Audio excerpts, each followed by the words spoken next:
Good morning, you lovely people. Well, it's not really a good morning, is it? It's not really a good morning. I'm feeling pretty somber, to be honest with you guys. I do apologise for my voice. Sounds a little like Sean Dyche or that bloke with a voice box in I'm Alan Partridge stood next to Simon Pegg. It's completely gone after yesterday, and I'm gutted, to be honest with you guys. I'm absolutely gutted. Spain 2, England 1. That was the full-time score yesterday in Berlin. England fail yet again in the final of the Euros, and it hurts. It really does hurt because we haven't played unbelievable football all tournament, but we've had these moments that have really made me and so many others across the country believe that it genuinely was coming home, that England were genuinely going to end the 58 years of hurt, and it just wasn't to be in the final. I'm going to try and dissect why today, and there's a number of reasons. A lot of the criticism will go Gareth Southgate's way after this final. He does deserve a fair bit of criticism, but in my opinion, not all of it. I criticised the guy a lot in the group stages, and I still stand by that. We were very, very lucky to top the group we were in, and let's not beat around the bush. That's a group we should have been topping by 9 points. But in the knockout stages, I've given the guy a lot of credit, and rightly so.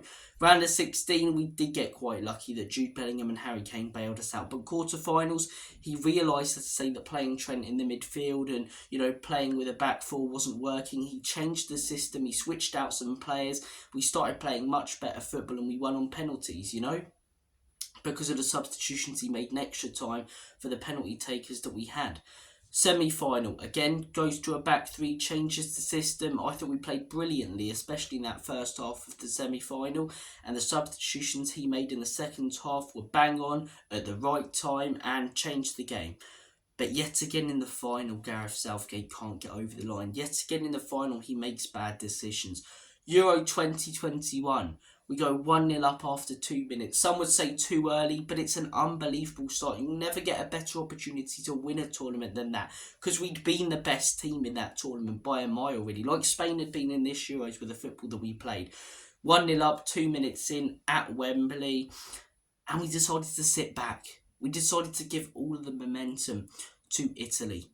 Mancini brought on Jorginho, who changed the game. We didn't make any substitutions at half-time. Italy found their way back into the game, dominated the rest of it, won on penalties. And deservedly so, because over the whole 120 minutes of football, because we gave them the initiative to go forward by sitting back, they were the better team. I'm not going to say it was carbon copy yesterday, but a lot of things felt similar. England get themselves back into a game, into a very good position when Cole Palmer equalises. And we decide to sit back and give the momentum away. That throwback from Kyle Walker and that long ball from Pickford? I didn't understand it.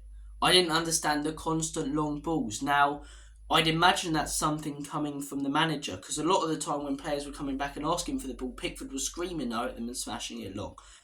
And in my opinion, it's not 1980 anymore. Against a team like Spain, you can't do that, and we have the quality to be able to pass out from the back and do it successfully. But we chose not to, and by smashing it long so often in yesterday's game, especially after we equalised, we gave all of the ball to Spain, all of the initiative, and it looked like we were trying to hang on to extra time, and you can't do that.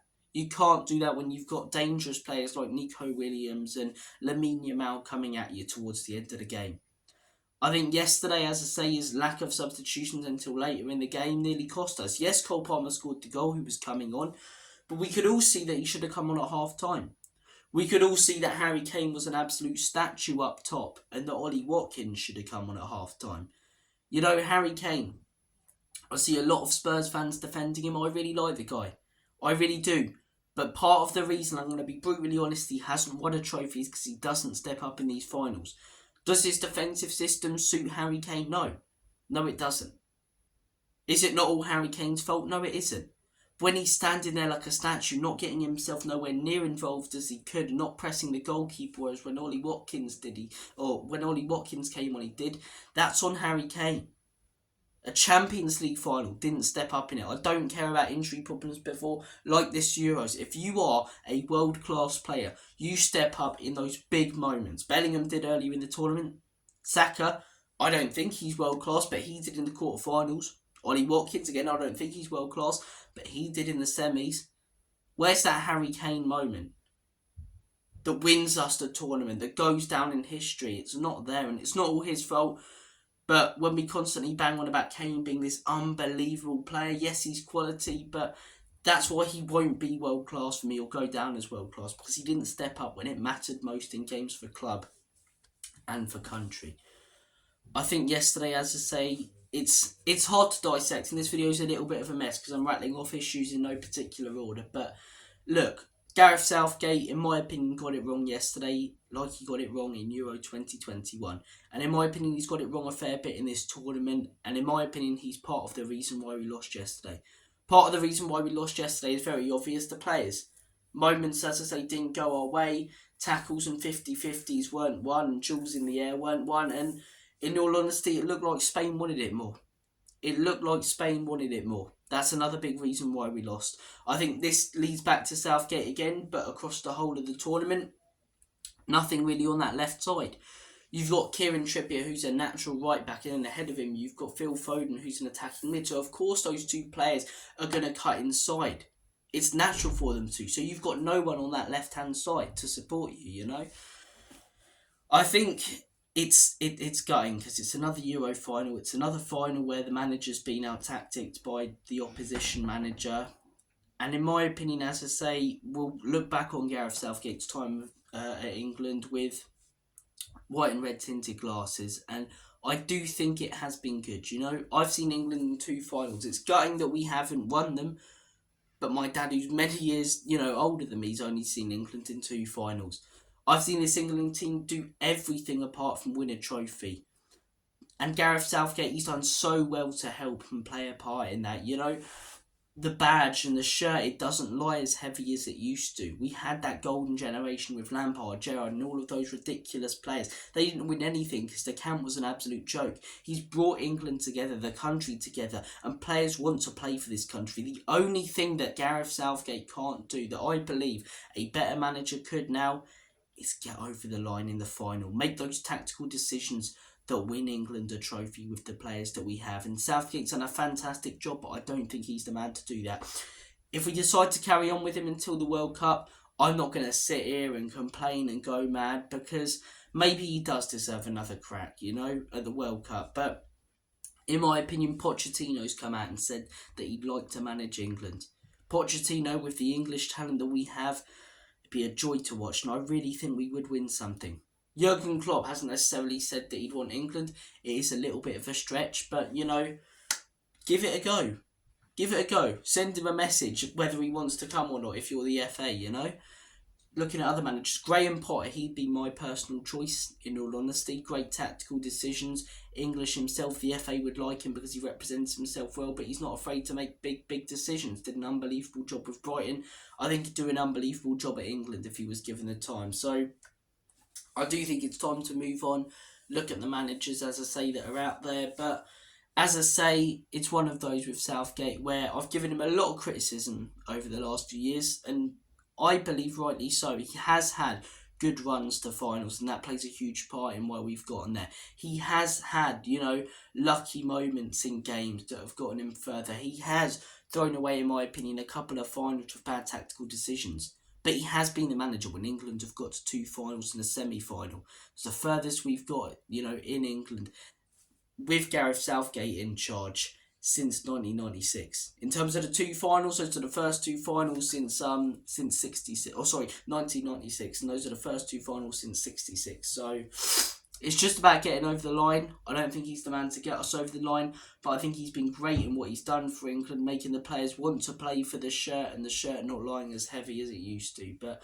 as I say, tactical decisions yesterday, not good enough in my opinion. And across a lot of the tournament, whilst he got it bang on in the semi and quarter, in my opinion, the group stages and around the 16, we were quite lucky there. And I think the world-class players that we have bailed us out. I really, really do. Look, congratulations to Spain. I've talked a lot about England, obviously being English, but if anyone deserves to win the tournament, it's them. It really is them. They've played the best football by a country mile. They've beaten Croatia, Italy, France, Germany. They dominated these teams as well. Hammered teams like Georgia as well. So Spain, in my opinion, deserve it. They were the better team yesterday. Lamine Yamal is an incredible talent, and congratulations to him. Nico Williams, We'll be back doing Spurs content very soon on this channel, so I'm gonna be ranting about why we're not signing anyone. And Nico Williams is going to be a player who I'd love at Tottenham Hotspur. We should have got him before the Euros. He was only 40 million. That price tag's going to shoot up now. Sorry, because of the tournament that he's had. Morata, yes, he didn't score, to some very, very clever stuff though, and gives those wingers to space by drawing in players. He did it yesterday with Walker being drawn in for that first goal. Rodri, unreal player. De La Fuente has done a fantastic job since joining them. The Spanish fans come across very humble, unlike some of the other fans that we've come up against in this tournament. So look, credit to Spain. They deserve it. They're a team who could dominate international football going forward with the young talent that they have. In terms of England, I'm not disgusted like I have been with Iceland and other tournaments. I'm just gutted. I really am that we couldn't get over the line. I think someone else will take us over the line with the talent that we have. But in terms of watching this tournament, I've been able to watch every single game with England in the tournament. It's been a joy to watch. Germany have been fantastic hosts, and I didn't really expect we'd get this far. Of course, we should have won, and part of that is down to Southgate and the reasons that I give him, whatever. But when we look back on this tournament when I'm older, I'll look back at that penalty moment, watching it in a pub packed out with my dad and thousands of other people, and the Watkins goal. We've had great moments that we'll remember for a long, long time. And just need that one man to take us over the line. 2018 was incredible as a tournament. 2021... got in the end, but great to watch because we were brilliant. This tournament we had incredible moments. We just need that one manager to get us over the line. And in my opinion, time's up for Southgate, but a lot of respect has to go his way for what he's done for this country. Despite all the criticism, I still stand by that I've given him. But as I say, we'll see what happens with England. Congratulations to Spain. It's been very Euro heavy, the content on this channel. Any Spurs news, I'll be making videos. I mean, I was up for making Spurs content over the last couple of weeks, but there's been nothing to report on, which is a little bit concerning when the season's 4 weeks away. But look, on to pre-season now, lads. The Olympics coming up. As a darts fan, the match play, so not starved of sport or good television to watch. Take care of yourselves, guys. All the best. Have a smashing rest of your day. I'm going to curl up into a little English ball and cry. For all the Scottish fans out there, Welsh fans, even Irish fans celebrating, this England team's achieved more and gone further in one tournament than any of you have in national football over the last 100 years. So pipe down. Take care of yourselves, guys. All the best. Have a smashing day. And as always, come on you Spurs. In Big Andrew trust. Enoch can leave you out. Come again, England. Take care. I don't know what else to say now. Come on, the Euros is over. It's over. Come on, you Spurs. Back to club football.